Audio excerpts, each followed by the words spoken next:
ଜାଣନ୍ତି କି ଶ୍ରୀଜଗନ୍ନାଥ ମନ୍ଦିରର ନେଇଥିବା ବାନା ସର୍ବଦା ପବନର ବିପରୀତ ଦିଗରେ ଉଡ଼ିଥାଏ। ଏହା ପଛରେ ଦେବରାଜ ଇନ୍ଦ୍ରଙ୍କ ଏକ ପୌରାଣିକ କଥା ରହିଛି। କଥା ଅନୁସାରେ ଯେତେବେଳେ ନୀଳାଚଳ ଧାମରେ ରାଜାଙ୍କ ଦ୍ୱାରା ଶ୍ରୀଜଗନ୍ନାଥଙ୍କ ଭବ୍ୟ ମନ୍ଦିର ନିର୍ମିତ ହେଲା, ସେତେବେଳେ ସମସ୍ତ ଦେବଗଣ ସ୍ୱର୍ଗରୁ ଓହ୍ଲାଇ ଆସି ଏହାକୁ ଦର୍ଶନ କଲେ। ମନ୍ଦିରଟି ଅତି ମନୋରମ ହୋଇଥିଲା, କିନ୍ତୁ ଏହାର ଶିଖର ଏତେ ଉଚ୍ଚ ଥିଲା ଯେ ମନେ ହେଉଥିଲା ସତେ ଯେମିତି ଏହା ଆକାଶକୁ ଭେଦ କରି ସ୍ୱର୍ଗ ପର୍ଯ୍ୟନ୍ତ ପହଞ୍ଚିଯିବ। ଏହା ଦେଖି ଦେବରାଜ ଇନ୍ଦ୍ର ଭୟଭୀତ ହୋଇଗଲେ। ସେ ଭାବିଲେ ଯେ ଯଦି ମନ୍ଦିର ସ୍ୱର୍ଗକୁ ଛୁଇଁବ ତେବେ ତାଙ୍କର ଇନ୍ଦ୍ରାସନ ବିପଦରେ ପଡ଼ିପାରେ।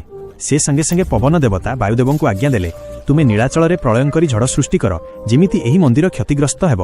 ବାୟୁଦେବ ସେୟା କଲେ, କିନ୍ତୁ ଆଶ୍ଚର୍ଯ୍ୟର କଥା ଏହା ଥିଲା ଯେ ମନ୍ଦିରର ଧ୍ୱଜା ପବନର ଦିଗରେ ନ ଉଡ଼ି ପବନର ବିପରୀତ ଦିଗରେ ଉଡ଼ିବାକୁ ଲାଗିଲା।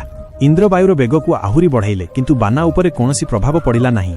ଏହା ଦେଖି ଇନ୍ଦ୍ର ଏବଂ ଅନ୍ୟ ଦେବତାମାନେ ଭୟଭୀତ ହୋଇଗଲେ। ଯେତେବେଳେ ଇନ୍ଦ୍ର କ୍ରୋଧିତ ହୋଇ ବଜ୍ର ପ୍ରହାର କରିବାକୁ ଚାହିଁଲେ, ସେହି ସମୟରେ ଆକାଶରେ ଚତୁର୍ଭୁଜ ଭଗବାନ ବିଷ୍ଣୁ ପ୍ରକଟ ହେଲେ। ସେ କହିଲେ, ହେ ଦେବଗଣ, ଏହା ମୋର ଧାମ। ଏଠାରେ ପ୍ରକୃତିର ନିୟମ ନୁହେଁ, ବରଂ ମୋର ଇଚ୍ଛା ଚାଲେ। ଇନ୍ଦ୍ର ନିଜର ଭୁଲ ବୁଝିପାରିଲେ ଏବଂ ତୁରନ୍ତ ପୃଥିବୀକୁ ଆସି ମନ୍ଦିର ଶିଖରକୁ ପ୍ରଣାମ କଲେ।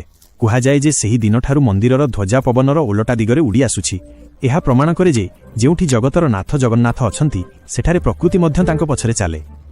ଜଗନ୍ନାଥଙ୍କ ଭକ୍ତମାନେ କମେଣ୍ଟରେ ଜୟ ଜଗନ୍ନାଥ ନିଶ୍ଚୟ ଲେଖନ୍ତୁ।